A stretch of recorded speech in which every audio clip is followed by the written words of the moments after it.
নমস্কার বন্ধুরা, শুভ সন্ধ্যা। আজ হচ্ছে মায়ের বাৎসরিক পুজো। এই বাৎসরিক পুজোর জন্য আমরা সকলে মিলে 1 বছর ওয়েট করি, তবে এই দিনটা আমরা পাই। আমাদের কাছে স্পেশাল দিন বলতে পারো একটা, বিশেষ করে এই বাৎসরিক পুজো। মায়ের পুজো তো প্রত্যেক অমাবস্যা হয়, কিন্তু সেটাও খুব সুন্দরভাবে হয়, কিন্তু বাৎসরিক পুজোটা আরও বেশি ধুমধাম করে হয়।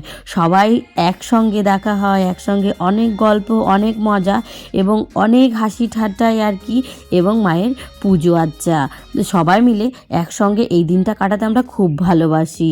এটা হচ্ছে আমাদের গুরুদেবদের বাড়ি। গুরুদেবের বাড়িতে যে মা রয়েছে, মায়েরই আজ বাৎসরিক পুজো।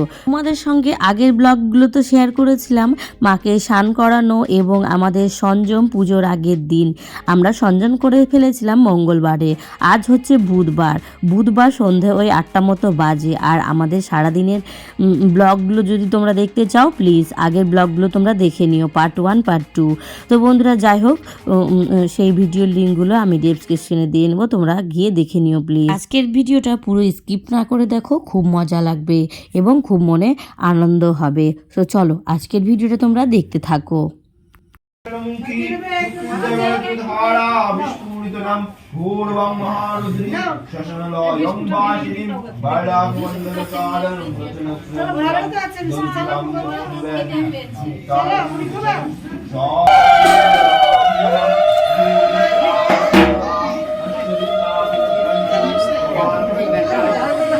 জয় মা।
প্রচুর সমস্যা ফেস করে, তবে এই ভিডিওটা আমি তোমাদের সঙ্গে শেয়ার করছি।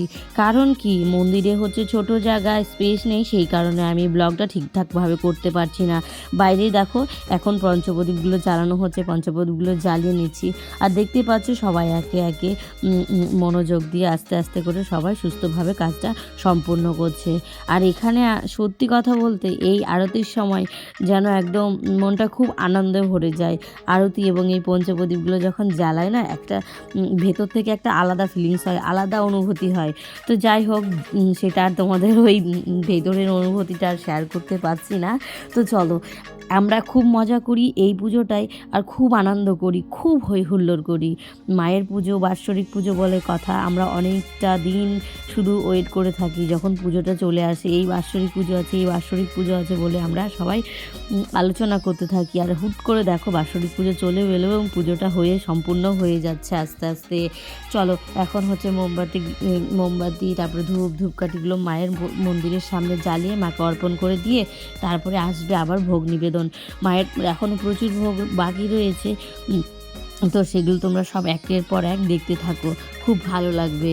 যারা আমার ভিডিওগুলো দেখছো, কোন পার্টটা তোমাদের সব থেকে বেশি ভালো লেগেছে অবশ্যই কমেন্টে জানাতে ভুলবে না, কিন্তু সকলের কমেন্টের রিপ্লাই আমি দেব।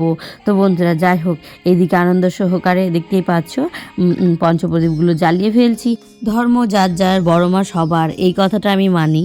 তো বন্ধুরা, সকলের হয়তো অনেক কোশ্চেন থাকবে। যাই হোক, তোমাদের যা কোশ্চেন, যা প্রশ্ন সব এই ভিডিওর মধ্যে দাও, তোমাদের সব প্রশ্নের উত্তর আমি দেব। তো বন্ধুরা, যাই হোক, আমার ভিডিওতে যদি কোনো ভুল ত্রুটি হয়ে থাকে অবশ্যই ছোট বোন এবং ক্ষমার চোখে দেখবেন। তো যাই হোক, চলো, ভুল মানুষ মাত্রেই হয়, ক্ষমা মানুষ মাত্রেই করা যায়। তো ভুল হলে সেই ভুলের সংশোধনও করা যায়। মানুষের কিন্তু শেখার বয়স লাগে না, বয়স হয়তো চলে যায়, কিন্তু সেই সময়টাকে আমরা ধরে রাখতে পারি না এবং সেই সময়ের মধ্যে আমরা সব কিছু শিখে ফেলতে পারি না। অনেক কিছু শেখার বাকি, অনেক কিছু জানতে বাকি, অনেক কিছু দেখতে বাকি। তো আমি আমার মন থেকে চাই আমি অনেক কিছু শিখতে, অনেক কিছু দেখতে এবং অনেক কিছু জানতে। তো যাই হোক, তোমরা আমাকে আশীর্বাদ করো আমি যেন এইভাবে এগোতে পারি। আর তোমাদের ভালোবাসা, সাপোর্ট আমার একান্তই প্রয়োজন। তোমাদের সাপোর্ট এবং ভালোবাসা ছাড়া আমি একটু এগোতে পারবো না। যাই হোক, যাই করব তোমাদের সঙ্গে ভিডিওর মাধ্যমে শেয়ার করব। তো এদিকে তোমাদের সঙ্গে অনেক গল্প করতে করতে আমার মোমবাতিগুলো, মানে পঞ্চপ্রদীপগুলো মোমবাতিতে ধরানো কমপ্লিট হয়ে গেছে। সব প্রদীপগুলো জ্বলে গেছে এবং কিছু কিছু নিভেও গেছে। তো চলো, আজকের ভিডিওটা পুরো দেখতে থাকো। পঞ্চপ্রদীপ জ্বালানোর পর্বটা কেবলমাত্র শেষ হলো, এখন হচ্ছে শুরু হবে মায়ের ভোগ নিবেদন। মায়ের যে 56 রকমের ভোগ রান্নাবান্না করে মায়ের ভোগের ঘরে রাখা রয়েছে, সেই ভোগের ঘর থেকেই এখন হচ্ছে মায়ের সামনে, মানে মন্দিরে ভোগগুলো নিয়ে আসা হচ্ছে। প্রচুর ভোগ রয়েছে, সব মাটির বাটিতে সাজানো রয়েছে, যত মিষ্টি, শাক, সব রকমের তরকারিগুলো সব বাটির মধ্যে সাজানো রয়েছে এবং মায়ের জন্য মাটির থালাতে আজকে ভোগ নিবেদন করা হচ্ছে। এর আগের বছর হয়েছিল মানে মাটির থালাতেই করেছিল, মাটির পাত্রে করেছিল, কিন্তু এবার হচ্ছে প্রত্যেকবার আইটেম হয় 56 রকমের, কিন্তু এবার না আইটেম বেড়েছে। আমরা বলি 56 ভোগ, কিন্তু প্রত্যেক বছর দুটো একটা রেসিপি বেড়েই যায়। তো মাছই রয়েছে 19 রকমের মাছ। যাই হোক, যা মাছ ছিল সব মাছ মাকে ভোগ দেওয়া হয়েছে। তো কি আর বলবো, ভোগটা তোমাদের সামনে থেকে আমি দেখাতে পারছি না, পরে দেখাচ্ছি। তো দেখতেই পাচ্ছ এক এক করে মায়ের মন্দিরে এসে সব ভোগগুলো উঠছে। আর আমরা এই জিনিসগুলো খুব আনন্দ সহকারে নিই এবং খুব ভালো লাগে। আর সবাই এই কাজগুলো করতে একদম মন প্রাণ দিয়ে কাজগুলো করে।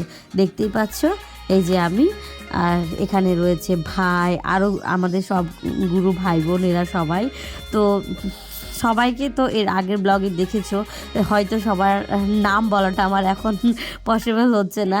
তো যাই হোক, এখন খুব তাড়াহুড়ো এবং খুব ব্যস্ততার মধ্যে দেখতেই পাচ্ছ ফটাফট মায়ের ভোগগুলো মন্দিরে প্রবেশ করছে। তো বন্ধুরা, আজকের ভিডিওতে একটা কথা বলি, তোমাদের হচ্ছে ভিডিওটা পাচ্ছ তোমরা যে বুধবারের ব্লগটা তোমরা পাচ্ছ সোমবারে। তো দেখো, এখানে একটা 1.5 কেজি ওজনের সন্দেশ নিয়ে হাজির হয়েছে। সন্দেশ বলতে বড় ছানা বড়া মিষ্টি। তো এখানে না এত বড় ছানা বড়া, আমি ফার্স্ট যখন এই পুজোতে আসি তখন আমি ভাবছিলাম যে এই প্রসাদটা কি, এটা আবার কি, এটা কি। তো প্রথমবার এসে দেখেছিলাম, তো তখন মনে কনফিউজ ছিল, কিন্তু এখন আর কনফিউজটা নেই, আমি সবটা জেনে গেছি। আগের বার যখন আসি, তার আগের বার তখন বড় একটা কদমা দেখেছিলাম, সেই বড় কদমাটা দেখেও আমি অবাক হয়ে গেছিলাম।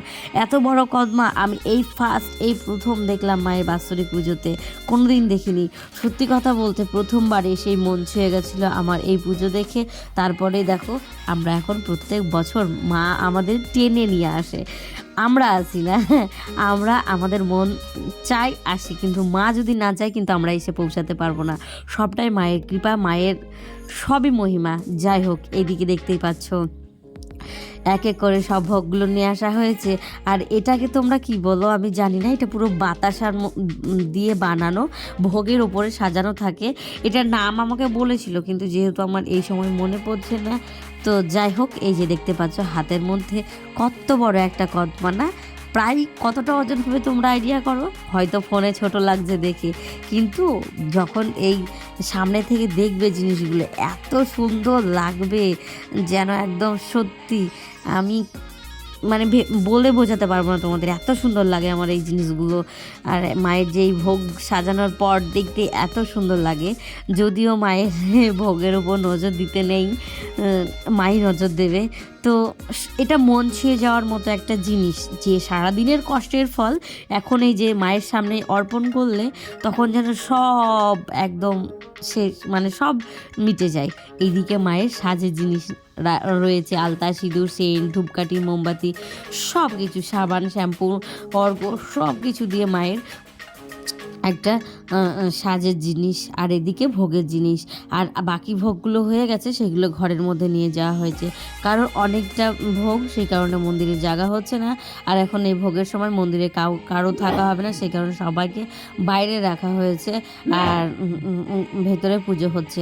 আর এখানে মন্দিরটা আমাদের একটু জায়গার জন্য অসুবিধা হয় সবাই পুজো দেখতে, তো সেই কারণে প্রজেক্টর লাগানো রয়েছে। সেই প্রজেক্টরে সবাই মানে পুজো দেখবে, কারণ মন্দিরটা এমন পরিস্থিতিতে যে মানুষ সামনাসামনি থেকে পুজো দর্শন করতে পারবে না। পুজো দর্শন করা হলে খুব কম বেশি লোক দেখতে পাবে, কিন্তু এই বাৎসরিক পুজোতে প্রচুর লোক হয়, সেই কারণে প্রজেক্টর দিয়ে হচ্ছে সবাইকে দর্শন করানো। যাই হোক, ভিডিওটা তোমরা দেখতে থাকো। এখন হবে আরতি।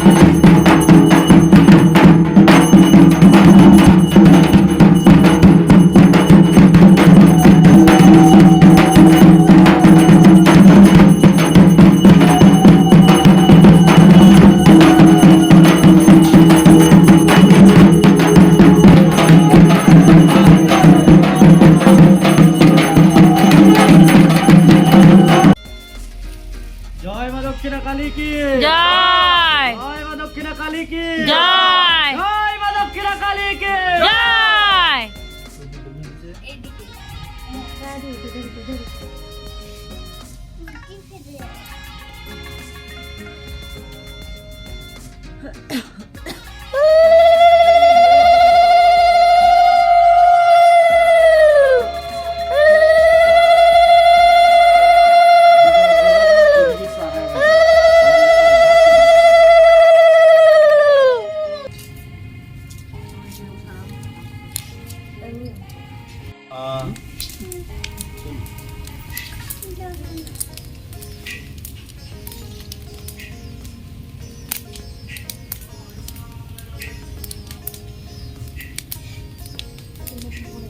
ওম মনসায় স্বাহা।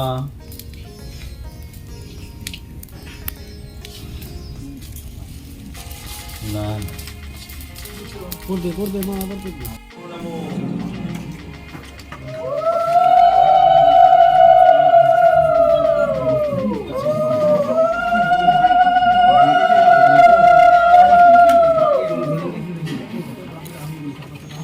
আরতি, পুষ্পাঞ্জলি সবটা মিলে খুব সুন্দর ছিল। যাই হোক, এদিকে আমাদের পুষ্পাঞ্জলি দেওয়ার পর চরণামৃত খেয়ে এখন ভোগ গ্রহণ করার পালা। তো এখন আমরা প্রসাদ খেয়ে আমাদের উপোস ভঙ্গ করব। আর তোমরা আজকের ভিডিওটা কেমন লাগলো অবশ্যই কমেন্ট করতে ভুলবে না। আর তোমরা যদি পরের ভিডিও দেখতে চাও অবশ্যই পরের এপিসোডের জন্য তোমরা ওয়েট করো এবং আমার চ্যানেলটা সাবস্ক্রাইব করে রাখো, তাহলে পরের ভিডিও তোমরা পেয়ে যাবে। তো বন্ধুরা, টাটা, বাই বাই, দেখা হচ্ছে তোমাদের সঙ্গে পরের একটা এপিসোডে। টাটা।